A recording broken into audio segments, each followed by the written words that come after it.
महिंद्राच्या अत्याधुनिक BE6 electric कारचे भव्य अनावरण शनिवारी पनवेल येथील ओरायन मॉलमध्ये पार पडले। या कारचे अनावरण पनवेलचे महापौर नितीन पाटील यांच्या हस्ते करण्यात आले।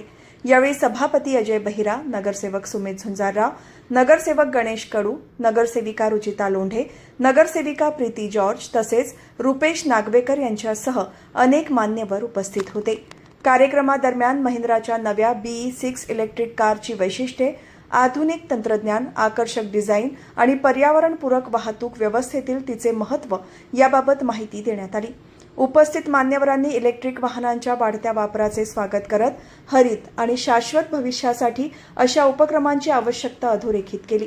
पनवेलकर नागरिकांनीही या नव्या इलेक्ट्रिक वाहनाला उत्स्फूर्त प्रतिसाद दिला। कार्यक्रमाला वाहन प्रेमी आणि ग्राहकांची मोठी उपस्थिती लाभली। या महिंद्राच्या गाड्यांच्या शोरूमच्या वतीने या इथे BE6 या नवीन गाडीचं लॉन्चिंग या इथे आज झालेलं आहे। पनवेल ओरियन मॉल इथे आज आम्ही सर्व पनवेल महानगरपालिके नगरसेवक या नवीन गाडीच्या अनावरण प्रसंगी इथे हजर आहोत। अतिशय पंतप्रधान नरेंद्रजी मोदी साहेब यांच्या आव्हानाला प्रतिसाद हा देशभर बघायला मिळतोय। 25% इलेक्ट्रिकल गाड्यांचा विक्री ही वाढलेली आहे आणि अशा परिस्थितीत महिंद्राने ग्राहकांसाठी, आपल्या देशातल्या नागरिकांसाठी दोन नवीन प्रणालीच्या गाड्या आज इथे नवीन लॉन्चिंग झालेली आहे। अतिशय चांगली गोष्ट आहे। लोकांचा कल इलेक्ट्रिकल गाड्यां वापरण्याकडे वाढत चाललेला आहे। याच्यामध्ये या नवीन गाडीमध्ये सेफ्टी फीचर्सही मी बसून बघितलेले आहेत, अतिशय चांगले आहेत आणि नक्कीच या गाडीला प्रतिसाद चांगला मिळेल असा मला विश्वास वाटतो। मी भावना, महिंद्रा, नेरूळ या दोन्ही मालक आहेत इथे आलेले आहेत, त्यांना मी त्यांच्या भविष्यातील वाटचालीसाठी मनपूर्वक शुभेच्छा देतो। आहे तर काय सांगाल?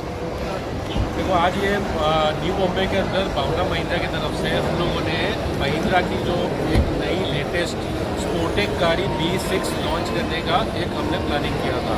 15 अगस्त को इस बार महिंद्रा एंड महिंद्रा ने ये गाड़ी का लॉन्चिंग किया था। इसके जैसी टेक्नोलॉजिकल कार आज की तारीख में इस मार्केट में है ही नहीं और एज ए इंडियन मैन्युफैक्चरर जो गाड़ी इन्होंने लॉन्च की है ये अपने आप में एक नई दिशा देगी अपने इस देश को। ये गाड़ी टेक्नोलॉजिकल इतनी साउंड है कि अभी तक आपने ये सुना होगा कि आप गाड़ी में बैठे बैठे गाड़ी को रन कर सकते हैं। इस गाड़ी से आप गाड़ी में बैठे बैठे घर की चीज़ें भी बंद और चालू कर सकते हैं। तो ये गाड़ी अपने आप में एक क्रांति है।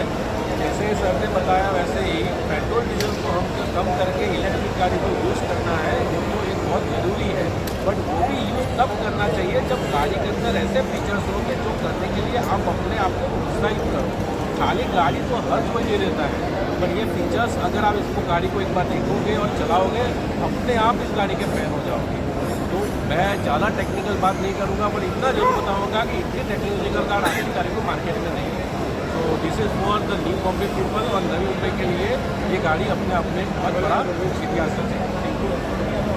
स्पोर्टेक कारचं आज लॉन्चिंग झालेलं आहे तर काय सांगाल? पहिली गोष्ट तर आज आपल्या भारतामध्ये इलेक्ट्रिक व्हेकलला खूप लवकर अडॉप्ट केलं गेलेलं आहे, जे खूप चांगली गोष्ट आहे। Because everyone speaks about pollution and here is a solution for it we can say. आणि आज प्रत्येक घराघरामध्ये प्रत्येक जनरेशनची माणसं EV व्हेकलला खरोखर अडॉप्ट पण करत आहेत आणि घेण्याची इच्छा पण व्यक्त करत आहेत। तर अशा परिस्थितीमध्ये आज 15 ऑगस्टच्या दिवशी ऑलरेडी ह्या गाडीचं लॉन्चिंग झालेलं आहे। तर त्याच हिशोबाने आज आपण प्लॅन केलेलं की आपण एक छान मोठा इव्हेंट पनवेलकरांसाठी करावा, म्हणून आज स्पेशली आम्ही पनवेलच्या ओरियन मॉलमध्ये आपण या गाडीचं लॉन्चिंग केलेलं आहे। त्यामुळे मी सगळ्या पनवेलकरांना जरूर सांगेन की आज आणि उद्या दोन्ही दिवस ओरियन मॉलमध्ये याचं डिस्प्ले ठेवलं असेल, तर प्लीज इकडे या, तुमच्या हिशोबाने इन्क्वायरी करा आणि नक्की ही गाडी घ्या। आमच्यासाठी तर असं आहे की EV ही प्रत्येक घरात आता गाडी आलीच पाहिजे आणि महिंद्राने ज्या हिशोबाने गाडी लॉन्च केलेली आहे ती खरोखर खूप चांगली आहे। त्याचबरोबर सेफ्टी फीचर्सही खूप चांगली आहेत, मजबूती जी पाहिजे तीही आहे आणि सगळ्यात इम्पॉर्टंट म्हणजे इकॉनॉमिकली आपल्या पॉकेटला परवडण्यासारखी आहे। त्याच्यामुळे नक्की या आणि ही गाडी नक्की बघून जा आणि घरी घेऊनही जा। भावना ग्रुपकडनं भावना महिंद्रा हे नेहमी तत्पर असेल तुमच्या सेवेसाठी। धन्यवाद।